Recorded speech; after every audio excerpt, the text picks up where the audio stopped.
Hi, everybody. This is Craig with Out on Film, and I want to welcome all of you to another Out on Film in Conversation with. And today we have with us Meg Daniels, the director of Proper Pronouns, and our host for this conversation, Miko Evans, one of our media partners from Meek Productions. And Miko, I will turn this over to you and enjoy the conversation. First and foremost, thank you so much. It feels so awesome and wonderful just to be virtual. I'm so used to actually doing Q&As in person, and so this is just an awesome experience. Once again, to those of you who are viewing, welcome to the 33rd annual Out on Film, Atlanta's largest LGBT film festival, and the first historic virtual edition of the festival. And I'm so glad to actually be a part of this. You know, Meek Productions, of course, we're the world's first LGBT exclusive talent agency and production company, and our media division has been media partners with Out on Film for the past 8 years. And so we're proud to be still supporting this fabulous organization. Once again, don't forget to continue to donate to this organization at www.outonfilm.org. And of course, for more information about what we do, just visit our website at Meek, M-E-A-K as in kite, productions.com. It is with great pleasure for me to have this Q&A conversation with the director of the fabulous transgender documentary, Proper Pronouns, Sister Meg Daniels. Thank you so much for joining us. I mean, like I had said before we started this recording, that this film is all that. I say that because you all represented not only the trans experience very well, but in particularly those who are in ministry. And I have a personal testimony with that because my first education with the trans experience is with trans life and with even the scientific information needed to understand trans life came from an elder trans woman who's also in ministry by the name of Sister Evangelist Davida Alexis Hamilton, and I want to give her a shout out. I know it's been a while since I've seen her, so but it kind of reminded me of her story and her not only transitioning, but her coming out as a minister of the gospel, and especially from the Pentecostal apostolic experience, the Black charismatic experience, and our church experience is totally different. And so it just kind of reminded me of everything she shared with me. So thank you so much for even doing this film. And I want to actually start the Q&A by first tell us a little bit about you, your background, and then we're going to talk about your inspiration behind the actual filming and the documentary. Sure. Thank you, Miko, so much for having me. I really appreciate the opportunity to explain a lot about what it was for a cisgender white woman to work with the trans community, especially trans people of color. So I really hope to relay that to the best of my ability, and the self-reflexive film that came out of making a documentary film. So it's twofold, actually. I have my Bachelor of Fine Arts from Rochester Institute of Technology, where I studied photojournalism.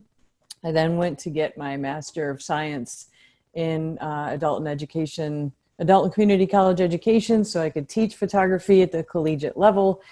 And then midlife crisis, I decided to get my MFA, Master of Fine Arts, at Wake Forest University in the documentary film program there, where I studied under amazing professors.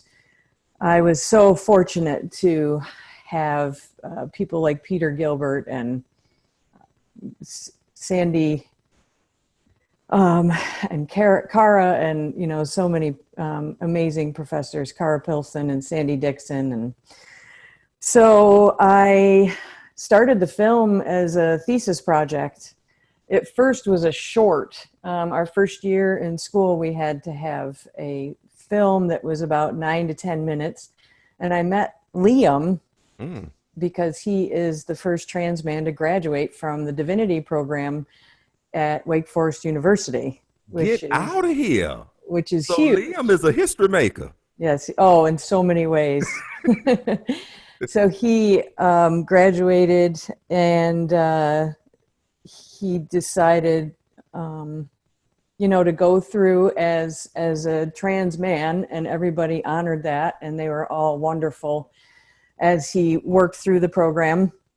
So I wanted to do the film on him, and I did the short on him. And then Manny and I decided to continue the project. When we were partnered up, we decided to continue the project as our thesis film. So for another 2.5 years, Manny and I decided to film, bring in 3 more participants.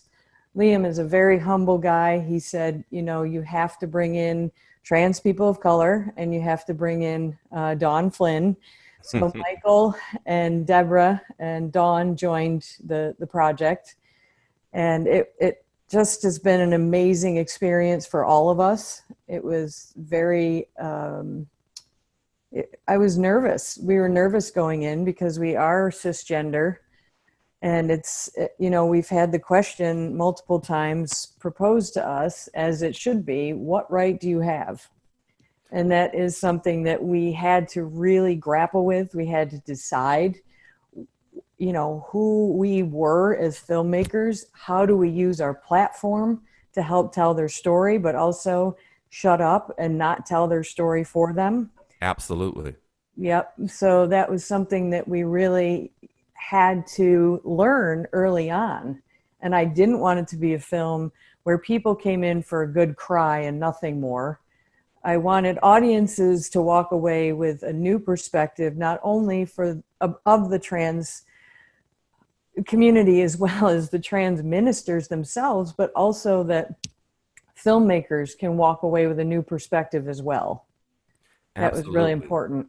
Absolutely, because I wanted to actually, it would have been awesome to have Manning here, because I wanted to actually get his take, being an African-American cisgender male, to get his take on what inspired him to actually be a part of a project such as this, so because I know, you can't speak for him, but it was just great just to see that dynamic, what I'm saying, as, you all actually working together, one white cisgendered female and an African-American cisgender male actually working together to tell the stories of trans lives. And in the Confederate South, as I say, because I'm born and raised in the ATL.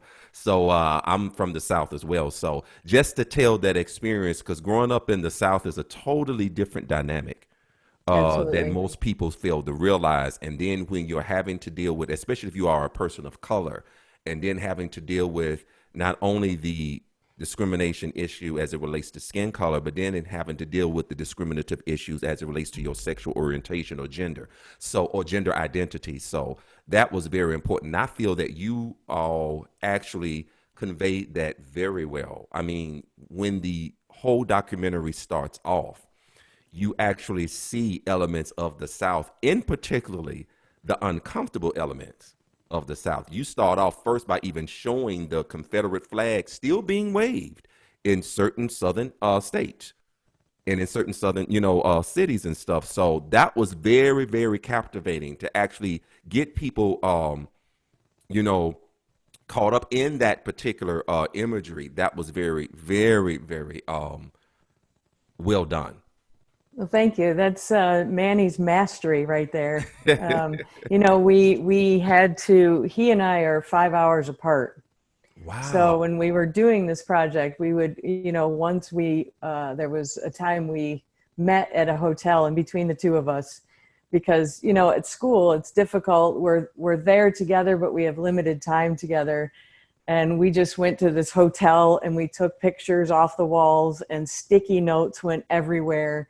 And we just were trying to figure out how to edit this because we had so much material. Wow. I mean, as you can see, we barely put any of their backstories in because we didn't want it to be just another trans film. And this could have been, 7 hours long. Mm-hmm. So there was a lot that was left on the cutting room floor. But maybe there's an opportunity, a last minute opportunity, because Manny's teaching right now at Furman College. So he's, it's difficult for him to hop on calls kind of in the middle of the day. But of course, We can talk about that after, but there might be a chance to hop on with him last minute. So Okay.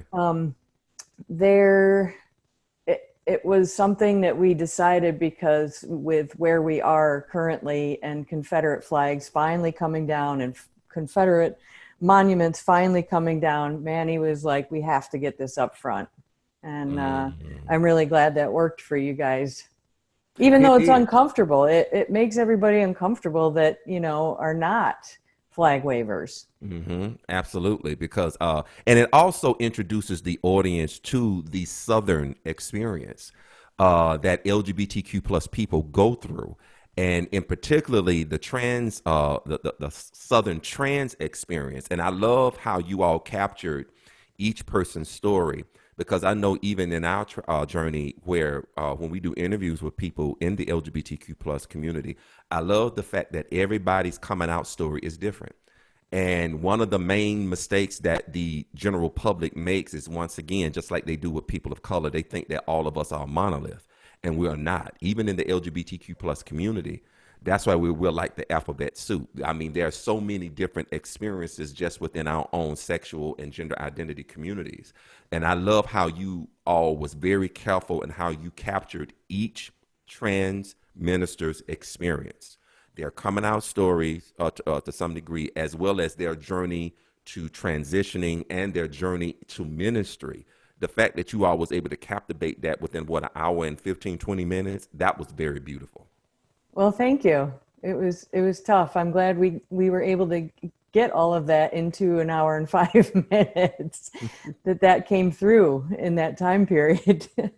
Now you all just mentioned earlier that it took you all about what, 2 years and a half to actually complete this entire film. So we for those people who are watching, of course, Proper Pronouns is the actual documentary about the lives of Reverend Deborah Hopkins, uh, Reverend Liam Hooper, right? Correct. No, Reverend Liam Hooper, Pastor Don Flynn from New Life Metropolitan Community Church, and of course, Pastor Michael T. Shannon over in Ashbury, North Carolina. And I know I love the fact that you all showed the anniversary celebration of Dynamic Faith Ministries.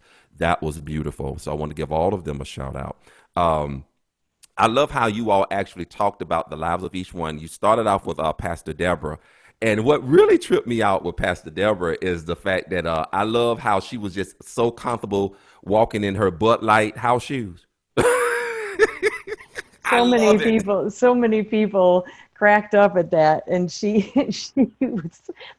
said, "Don't show so much footage of my slippers," because there was a couple of other versions that we had, and she's like, "Take that one out. You don't need to see my shoes again or my slippers again."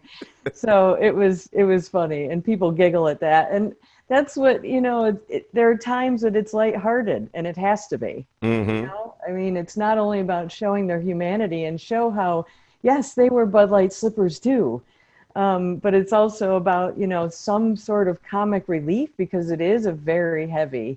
We laughed often throughout the film because they are a riot. Those four are so much fun, but their stories are so important. So Also, another beautiful thing is that I love how you captured each person's experience, both their triumphs and their struggles, because I love how from the get-go you kind of go into Liam's experience about what it was like for him coming out, transitioning, even just to try to find a job, just to make a living, and how that experience is. I love how he also talked about traveling while trans, and how every time he traveled, he had to make sure that he was traveling down routes that were comfortable and safe as a trans male for him and his partner. I also love the fact that he talked that you all had a chance to include the partner's experience. His partner, what's her Diana. name again? Diana. Diana. Yep. Diana, and how her experience is as a lesbian woman, because of course Diana met Liam when he was still, you know, the other identity. And so to talk about her experience and how she still struggles with what to do now, even after the years, as long as they've been together. Kind of tell us a little bit about how that experience was for you, recording and documenting that. As far as the partners go, working Yes. with the partners during the filming, Yes. there was a lot of, some of the footage of Diana was shot in 2016, 2017, and was in the short. So she, as you saw, she struggles now with who she is, as does Pam. So their partners, when they transition, if partners decide to stay together, or the partners decide to stay with the person in transition or transitioning or has transitioned, they are now in an identity crisis too. Absolutely. Or now they're in an identity crisis where the others have gone through their identity crisis, and now they're not being held hostage in their own bodies. Diana was so willing to talk to me, and it was so informative for me to understand, and the light bulb went on when I was speaking to her about the crisis now that they're experiencing, and the love and devotion and dedication to helping their partner become who they need to, who they know that they are, but couldn't be. They were afraid of losing their partners. Liam and Dawn were afraid of losing Diana and Pam. And that was some of the one of the biggest reasons for Dawn was that she didn't want to hurt Pam. Pam was very reluctant to be a part of the film. She is so kind. She is just an amazing, loving woman. At first, she just did not want to be a part of it. And then when I went to Dawn's, I think Manny was there. Manny and I went to Dawn's ordination. That was when I talked to Pam and I said, "Are you okay? Because there are times that you're going to end up being in the frame with Dawn when, you know, she was standing next to her for the laying of the hands."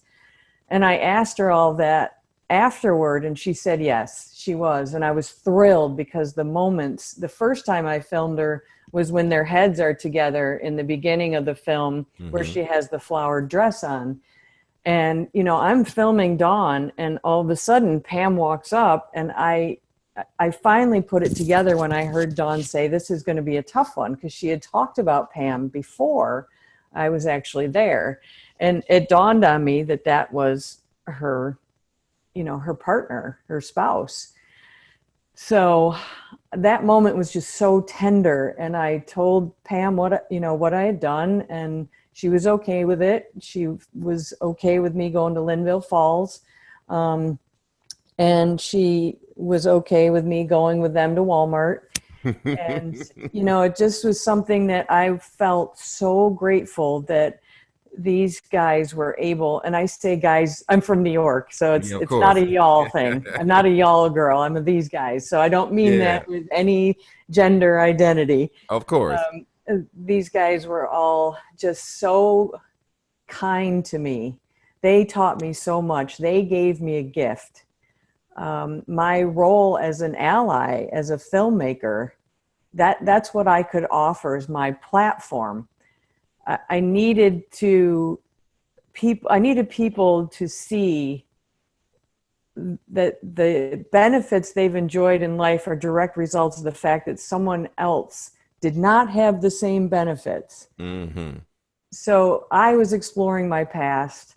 We as white people don't have the two strikes against us down here in the South. So I have privilege that, you know, they don't have, not only as, you know, trans people of color, but trans people in general. They lose their privileges when they transition. It's very upsetting. So those of us that are born with white skin, we have to use our good fortune and my education to help tell their stories so that other people can walk away realizing that they're human beings. I need to help preserve their humanity. Absolutely. And I think you've done a wonderful job in doing that. And I also want to give kudos to the partners of both Pastor Dawn and also Reverend Liam, because when I look at Diane and when I look at Pam, you can tell that there's a strong love, a strong sense of commitment, very passionate. These people were serious when they wanted to make a lifetime commitment to these people. And so I'm glad that that strength of the partners was shown, because you don't see a lot of that, especially in that light where, these people are saying that, hey, I'm with you to the very end. And even though I'm going through my personal struggles on my own end, I love the fact that we are also seeing that those who have transitioned, they are allowing their partners to have their experience. You know what I'm saying? I like the fact that Pastor Dawn allowed Pam to mourn the death of who Dawn formerly was. And I love that, that they're allowing their partners to have their own, death experience, and allowing them to grow and evolve in their own way, even if it means them maybe evolving probably, away from each other as a couple. You can still tell that they're still going to be connected, even as friends, even if they don't last as a couple. So I love the way that you actually, that you and Manning actually captured that. What was the experience like when you all actually started filming Pastor Deborah and Pastor Michael Shannon, especially when you had a chance to go to Pastor Michael's church and his ordination? What was that like? Yeah.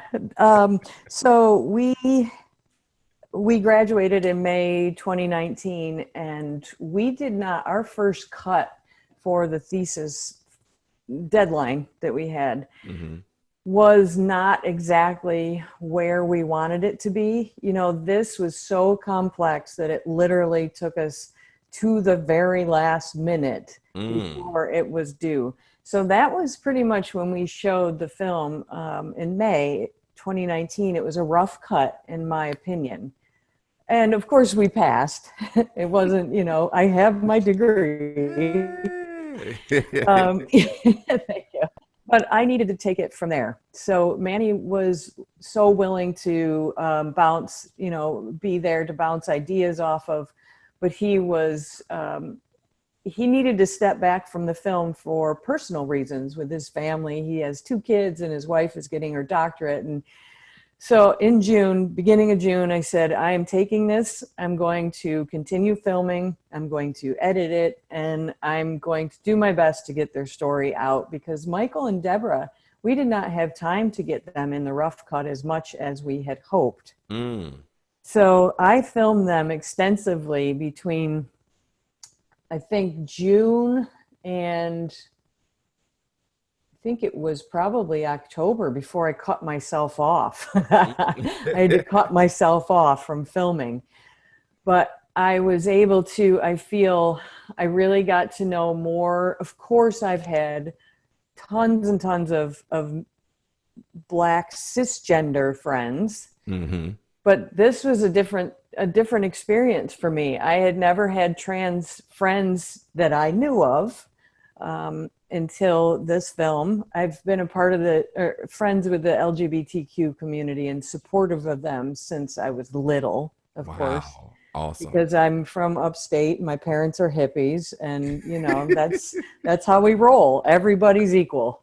Absolutely. I mean, that was just a standard in the home. That was a standard in the home, fortunately. But some of my friends did not, their parents, they came out to their parents and they didn't have that experience. But love prevailed. And that was so upsetting for me down here, is because love doesn't prevail.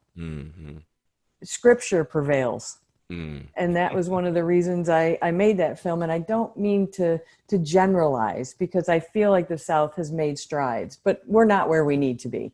Absolutely. No way. Absolutely. So that was one of the reasons I made the film.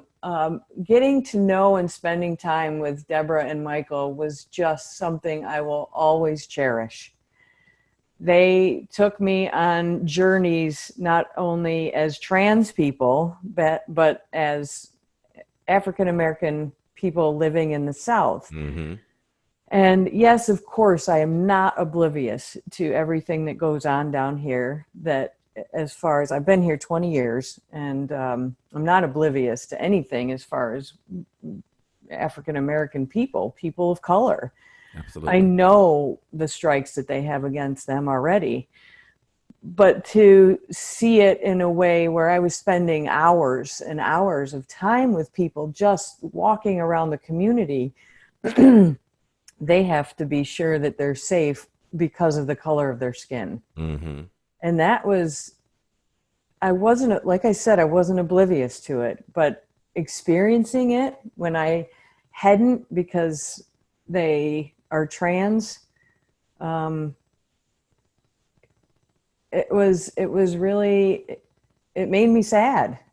It made me sad, and it just was more, it fueled my fire to make this film.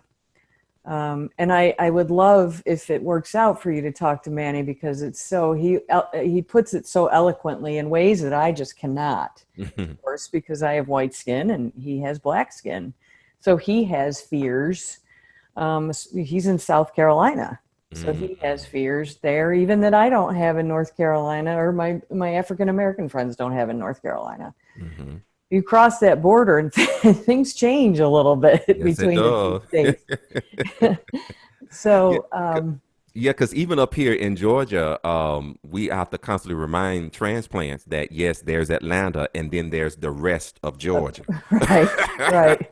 Two different worlds. Okay, once you cross outside of that 285 perimeter, both north, south, east, and west, whether you're going 85 or 75 or I-20, when you cross outside of that 285 perimeter, which is the circle that encompasses metropolitan Atlanta, it's a totally different world. Yep. And that's something that, just like Raleigh, North Carolina, you start to get outside and even further out, it's shocking. And it's disheartening, but it is. Yeah, just, you don't pepper trans people with questions. It's not the best way to educate yourself. It's not the best way to understand their livelihood. It's not the best way to make friends. You listen. You just listen. And what they want to tell you and what they don't want to tell you is up to them. Absolutely. And so there were some questions that I asked that they said, nope. I just can't do it. And I had to respect that. And I hope that shows in the film, because, there was a time I kind of pushed on and she said she got frustrated with me, rightfully so. Mm-hmm. And I didn't mean to push too hard. And she knows where my heart is always, at all times. So she was willing to answer, but she said, some of these things are not easy to talk about. And I knew to stop right there. Mm-hmm. Because I think I saw that a little bit with Pastor Dawn. Yeah. When you toward the end of the movie, and she was going over a particular photo shoot that she was preparing for. Yep. And that the photo shoot came out flawless, by the way. And but I also saw that little tension right there, where she was not as comfortable to share a certain part of that experience that you all was talking about. But I love the fact that the respect was still there, which is awesome. Yeah.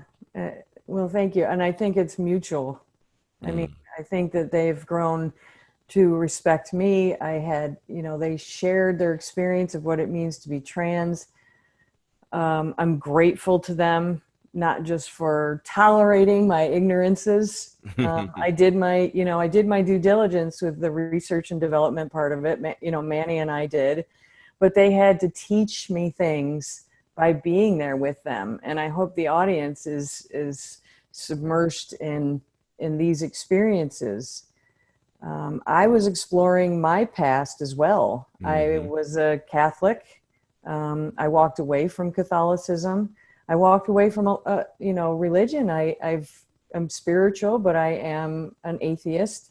So it was difficult for me at first to be in churches, because just as a child, all the bad experiences I had where I was told love thy neighbor, and then I left the house, and the LGBTQ community outside of my family's walls, not my family, outside my family's walls in the community was not, the Catholic community that I went to church with on Sundays.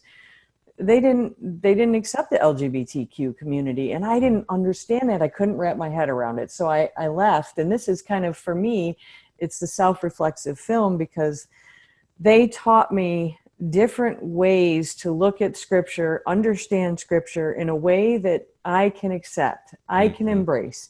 They never forced it on me, ever. We had long discussions about it.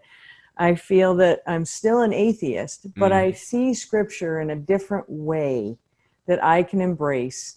And I understand what all are one actually means. And I hope the audience saw that in the film.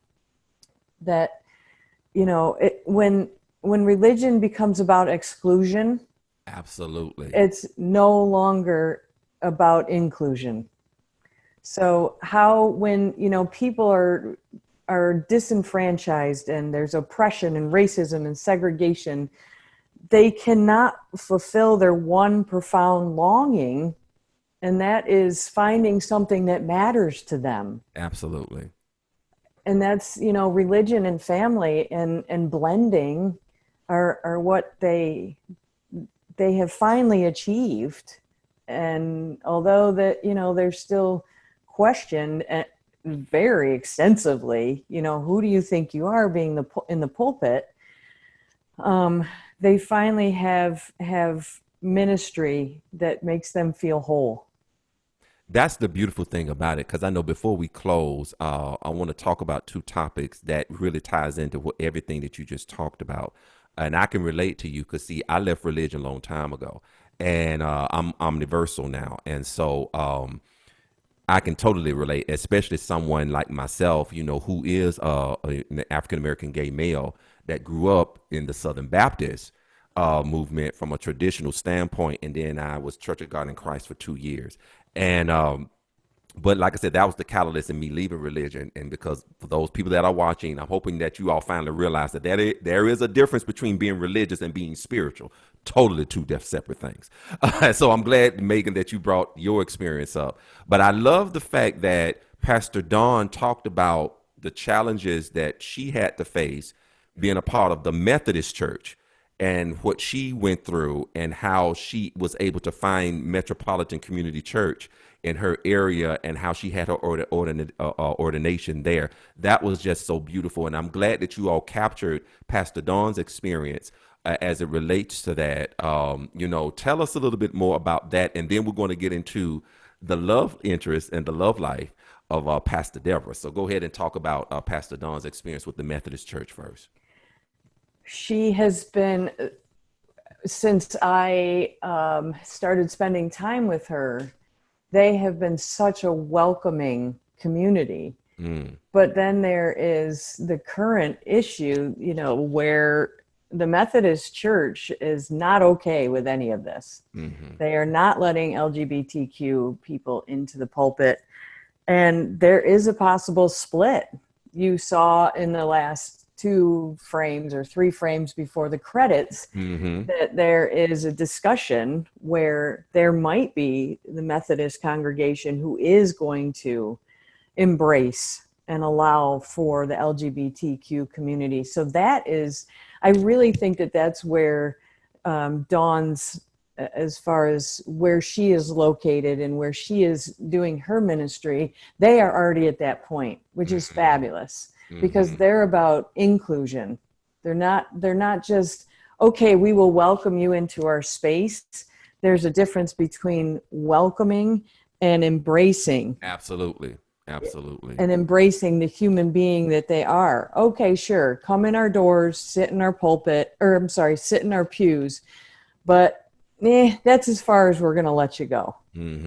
So it's, a welcoming space is great, and that's the first step, but we need to go further and allow people, we need to go further.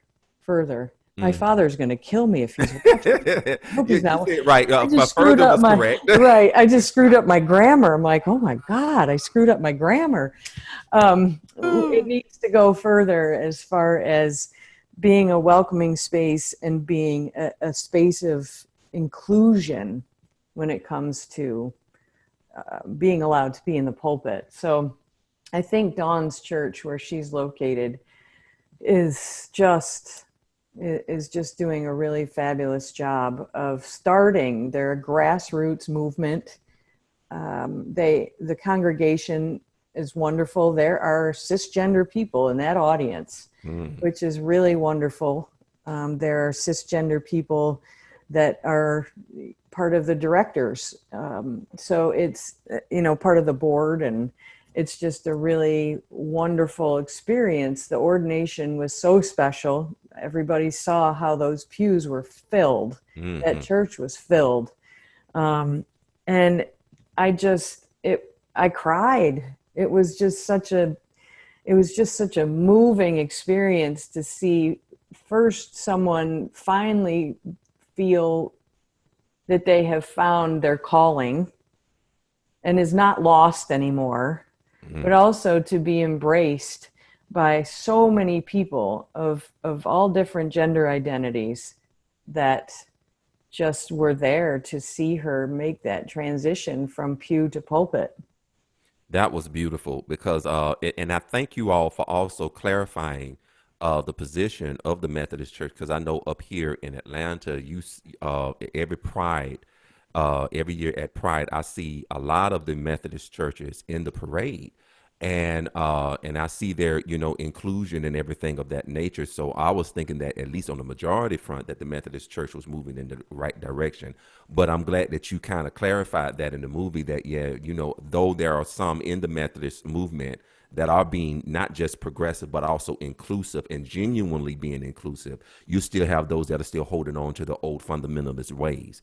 And so, and I kind of feel that that's sort of the same thing, even when you look at the Southern Baptists and some of the other Pentecostal movements and stuff like that. It's like there's some cracks that are breaking, but, I'm glad you kind of clarified that in the documentary.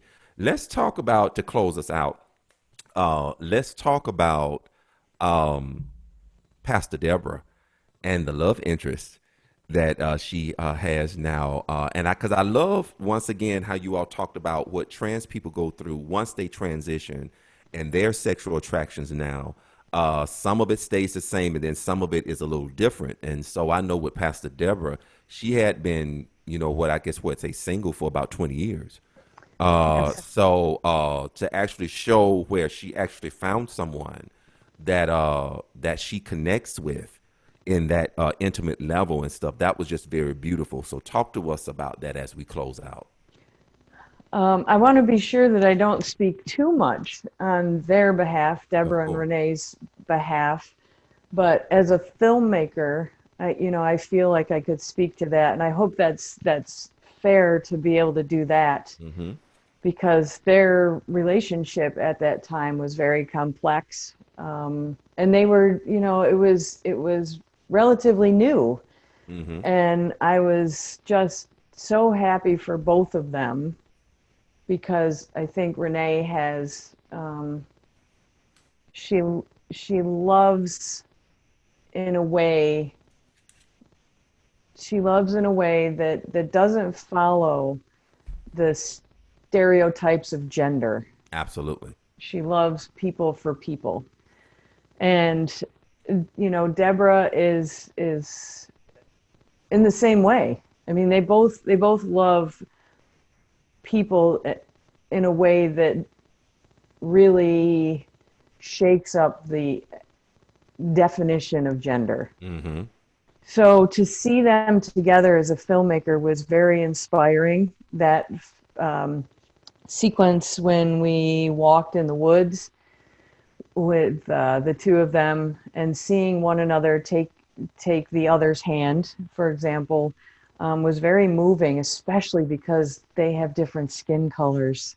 That was another thing that was just so beautiful to me, is there is no question when it comes to either identity, gender identity, or skin color. Mm-hmm. And I just, seeing these two people together was so inspiring. It was so touching, not only for how they felt for one another, but also how they also tried to break the stereotypes of interracial relationships.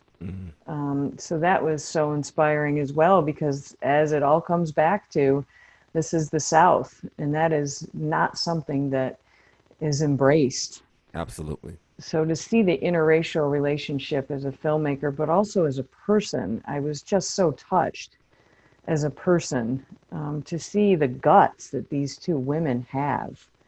And it is, I mean, they're still friends. They're still kind of figuring out their roles in each other's lives, because it was new. And after the film, things have kind of quieted down, because they're still trying to figure out where they are as people. And so it's just been beautiful to watch it come to fruition. But also, I could be filming them now. I mean, this is never ending for me. I really, there are so many beautiful stories that are coming out of this, but also the challenges for them are still there as they navigate the waters of being single. For Deborah, and Michael has a good friend that didn't want to be a part of the film, but they're still navigating the waters. Cool, cool. I think, you know what, this was a great way for us to end this Q&A. Megan, thank you so much for being a part not only of this year's Out on Film, but for showcasing a beautiful, beautiful documentary. Thank you so much for your allyship to our community, for your contribution to the progression and the freedom of our community. We need more allies like you. Well, thank you. I had to do something. I had to take my misunderstanding of religion, and reinvent how I see it. Thanks to these 4 patient people. But I also had to do something. I had to get their voice out using my privilege, my platform, and my passion for social justice reform. Yeah, thank you Thanks so for much. having me. Thanks for choosing the film. We need to get it out, and we just hope that hundreds of people see it. How can people continue to support this particular documentary? Are there any plans to actually, try to see if we can get it on other outlets? Yes, we were picked up by Hot Springs Documentary Film Festival. We were picked up by another film festival that I'm not supposed to reveal yet, because they're running later. We were picked up by our local TV station, PBS. Oh, UNC cool. TV picked it up, and we're working out when it's going to stream, so hopefully in November. But that you have to be a North Carolina resident to get a hold of. But Real South, I believe, I'm not 100% sure because this conversation took place last week. Real South, I submitted it there, and it might still be in contention because they're getting down to the nitty gritty of their selection process, and I haven't been told no yet. So fingers crossed, because as we know, that's a national broadcast. So Yes. hopefully, if it's there, people can get it. Hot Springs runs shortly. Cucaloris, that's not the one I'm not supposed to announce, I don't think. But Cucaloris is in November. We found out yesterday, we got into that. So there are future film festivals, and Video Project, the nonprofit distribution company, picked it up. So they market it to colleges and churches and LGBTQ organizations that can buy a streaming license or the DVD. Awesome. And so to actually follow this particular fabulous documentary, they're actually on Facebook as well as Instagram. So it's actually Instagram.com/proper pronouns or proper pronouns film, right? Proper Pronouns Film. Yep. That's on Instagram, and on Facebook it's just facebook.com/proper pronouns, correct? Correct. Gotcha. And we have the website also where there's a calendar of screenings. So the film festival calendar is on there. It is properpronounsfilm.com. So if people want to follow that as well, and we, put updates on there. There's tons of resources for the LGBT community, including hotlines, crises hotlines, all sorts of stuff in the area for Charlotte and Gastonia. So check out the website too for help and advice and resources. Once again, Megan, thank you so much. And like I said, stay on the line because we got to connect because I actually want to see if we can get the 4 participants back on our radio show so we can actually interview them. That would be fabulous. And stuff. So, Craig, are you still there? Anybody from Out on Film still there to kind of close us out? I am. And thank you both for a great conversation. I hope that all of you enjoyed this conversation with Megan Daniels of Proper Pronouns. And I hope that you enjoy the rest of the festival. Thank you all very much. Thanks for having me. Bye, y'all.